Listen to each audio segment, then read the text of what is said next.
কালকিনিতে অবৈধ যানবাহন বন্ধে অভিযান, জরিমানা আদায়। কালকিনি মাদারীপুর থেকে প্রতিনিধি মোহাম্মদ নাসির উদ্দিন ফকির লিটনের পাঠানো তথ্যচিত্রে বিস্তারিত। মাদারীপুরের কালকিনিতে অবৈধ যানবাহনের বিরুদ্ধে জিরো টলারেন্স নীতি। এবার মাঠে নেমেছে উপজেলা প্রশাসন।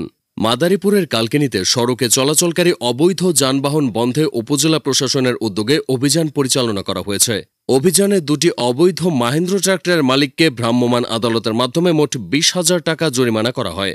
সোমবার 24 নভেম্বর সকালে কালকিনি কলেজের সামনে এ অভিযান পরিচালনা করে উপজেলা প্রশাসন। ভ্রাম্যমাণ আদালত পরিচালনা করেন উপজেলা নির্বাহী অফিসার ও নির্বাহী ম্যাজিস্ট্রেট সাইফ উদ্দিন আরফেন।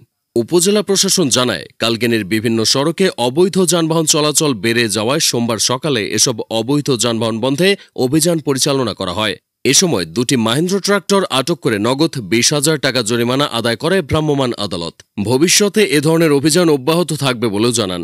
এ সময় কালকিনি থানার ভারপ্রাপ্ত কর্মকর্তা ওসি KM সোহেল রানা, স্থানীয় গণ্যমান্য ব্যক্তিবর্গ ও পুলিশ সদস্যরা উপস্থিত ছিলেন। বরিশাল.নিউজ।